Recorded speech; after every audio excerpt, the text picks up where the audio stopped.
For the third time in as many years, Jimmy Kimmel and TV legend Norman Lear joined forces to put on live performances of classic TV episodes with star-studded casts with live in front of a studio audience.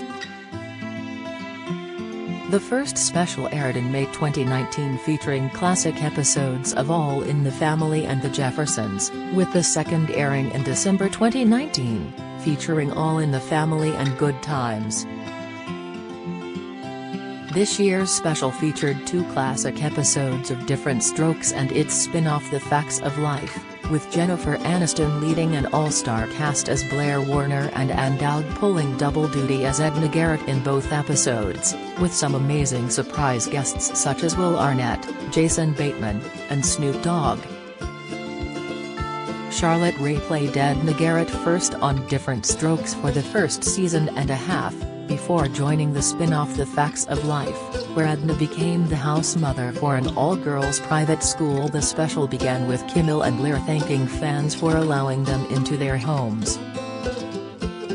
Kimmel introduces Lear as one of the greatest people of all time, noting not only his TV accomplishments, but also his history as a fighter pilot.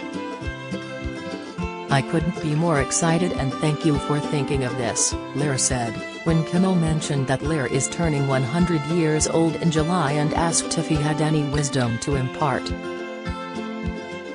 "Two little words we don't think of enough, over and next.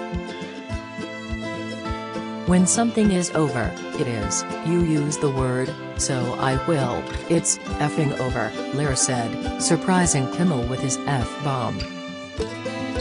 Facts of Life is up first, with an episode that debuted on March 17, 1982, with original star Lisa Whelchel coming on stage to sing the iconic Facts of Life theme song.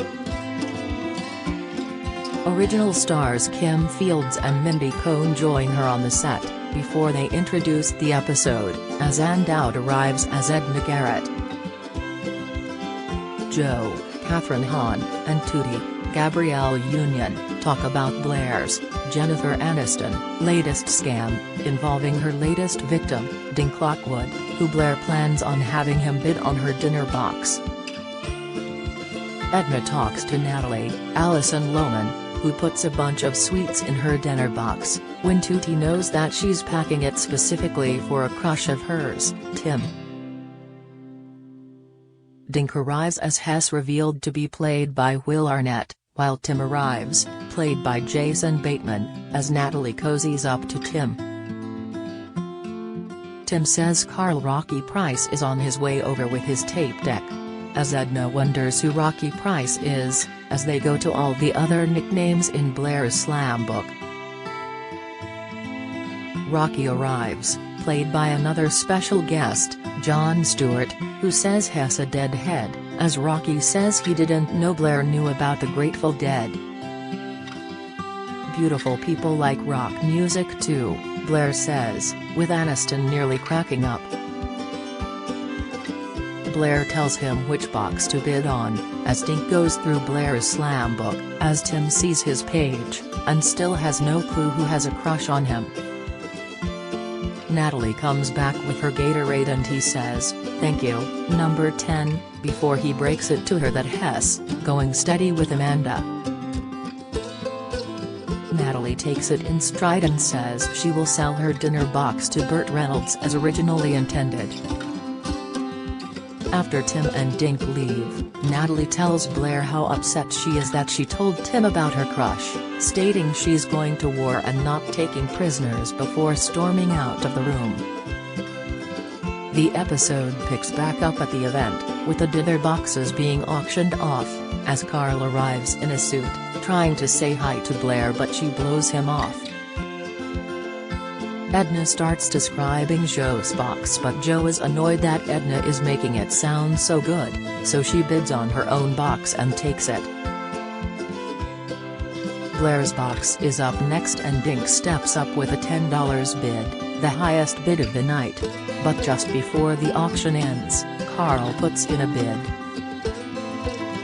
Joe wonders how Carl knew it was Blair's dinner box, and Natalie just smiles and says, "Oh, I have no idea." After Carl wins, Joe says, this is going to be some character builder for the little princess. Blair and Carl take their seats as Blair asks him to put on some nice dinner music, as he goes to put on the theme to Endless Love on his tape deck. A frustrated Dirk comes up to talk to Blair, asking why Rocky would want to buy her dinner, but Blair says she has that effect on men. It suddenly dawns on Blair that Natalie might have had something to do with it, and goes to chase her into the other room. Blair tells Natalie to admit she had something to do with that, and she admits it, saying it served you right after you humiliated me in front of Tim. Sounds like your basic eye for an eye, Joe says while watching them fight. Natalie tells Blair that she's going to tell Carl that she's on her way, but a defiant Blair says, I am not going out there. Carl asks Dink and Tim where Blair is, and Dink says she's as far away from her as possible, asking why she would want to have dinner with her. Carl says that Blair called her himself at 5:30 and said she'd love to have dinner with him, but Dink and Tim say she was with him at 5:30. Carl then wonders who called him, as they notice Natalie looking on quite guilty, as Edna takes her into the kitchen. Edna tells Natalie she's shocked by what she did, adding it's not funny, it's plain cruel. Natalie says she had to pay her back for humiliating her with Tim, but Edna retorts that the young man out there is the one who's paying. Natalie insists she didn't mean for it to turn out that way, but the wise Edna adds it's all in good fun, until one morning you wake up with the need for a metal mouth or a mouth gear or some other problem that everybody's laughing at. Believe me, it won't be half as funny then. Carl comes into the kitchen with the dinner box he paid for, as Blair quickly tries to make up an excuse, that she was looking for an aspirin. In the stove. He says he knew it wasn't her who called her, as Natalie apologizes and fesses up, with Carl saying he knew it was a joke and was just playing along. It'd have to be crazy to think Blair called me for a date.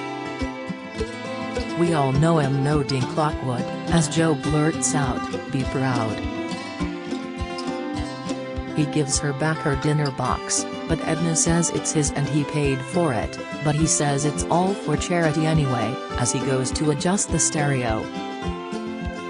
Joe and Blair briefly fight over who should go have dinner with Carl before Blair takes her dinner box and walks out. Blair walks back out to find Carl and starts to eat her dinner, when she learns they actually have a lot in common, love for the Metropolitan Museum of Modern Art. They start to eat when Carl realizes he can't eat his croissant with his headgear, as Blair says, "I'll be there for you," and feeds him a piece of croissant, as the episode comes to an end. Kimmel goes to the kitchen set where original stars Lisa Whelchel, Mindy Cohn and Kim Fields are waiting.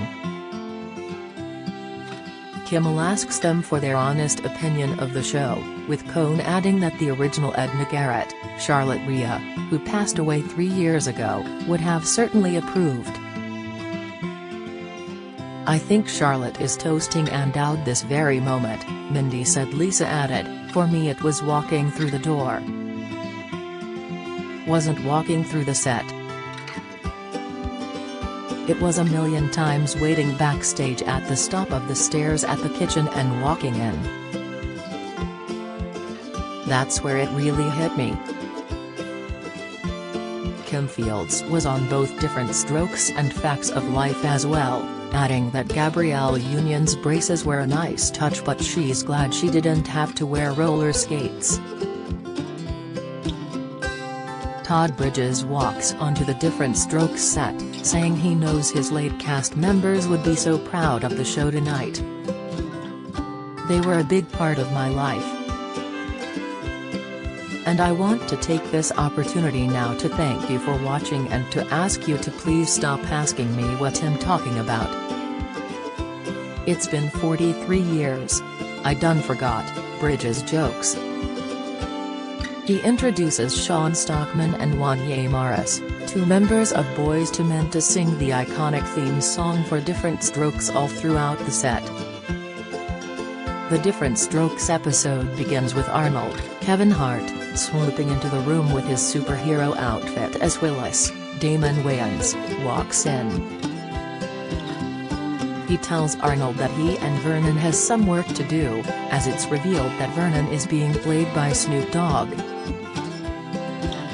Willis gets mad at Arnold for leaving all sorts of weird food in his desk, asking if Hess pregnant. Willis keeps asking him to leave the room, saying he needs a place to think his deep thoughts, as Hart perfectly delivers Gary Coleman's iconic line, "What you talking about, Willis?" Arnold relents and says, "Fine. Go ahead and take your dumb pictures. I got better stuff to do anyway." "I got a date on the moon with Lois Lane," as he whooshes out of the room, tossing his cape in Willis' face. Arnold arrives in the kitchen where he finds Mr. Drummond, John Lithgow, and his housekeeper Edna Garrett, and Dowd. He goes to get a super snack as Edna suggests to bring some cookies up to Willis, but he says he kicked out of the room. They go to take pictures in the living room, with Mr.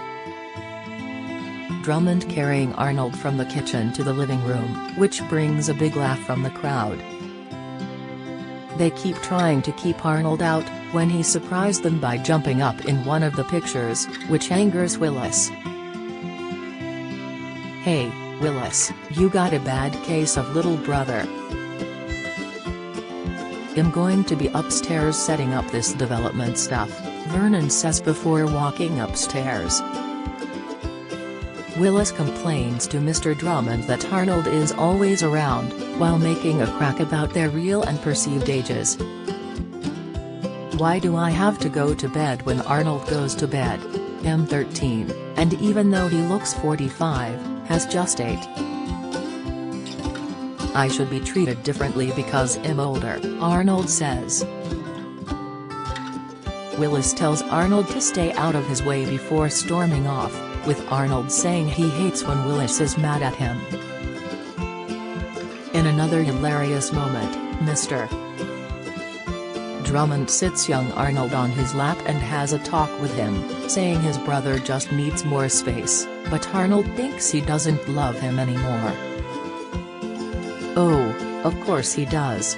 He may be a little upset with you at the moment, but pretty soon he'll be treating you in the same old way," Edna says, as Arnold says he misses the days of Willis calling him a knucklehead.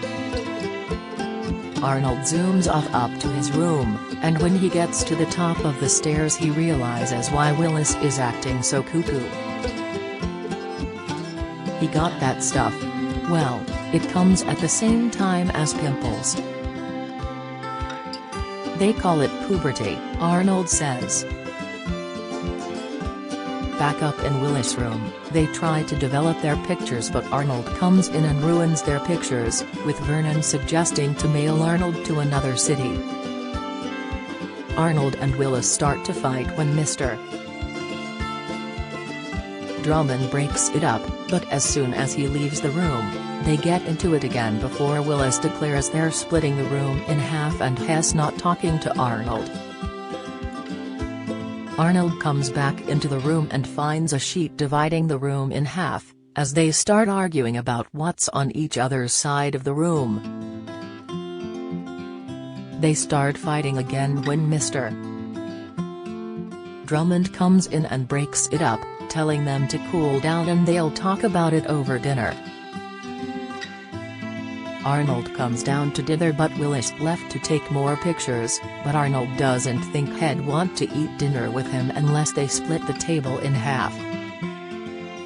Mr. Drummond gets a call from Willis in Harlem, who is spending the night with Vernon in Harlem, but Arnold thinks his brother can't stand him.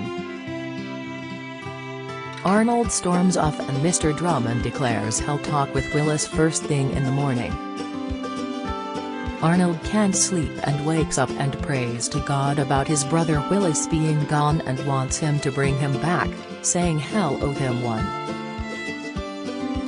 As soon as he goes back to bed, Willis comes back, as Arnold looks up to the heavens with a smile. Now that's what I call fast service.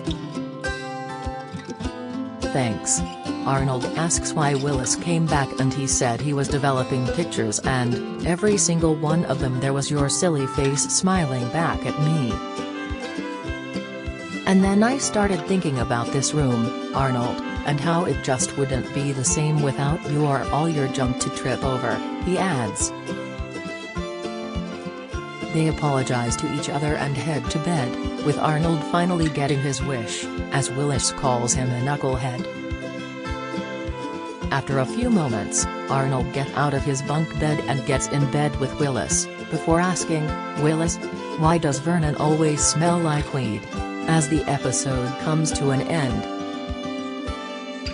The entire cast of both shows assemble on the set as Kimmel thanks everyone for all of their hard work as the special comes to a close.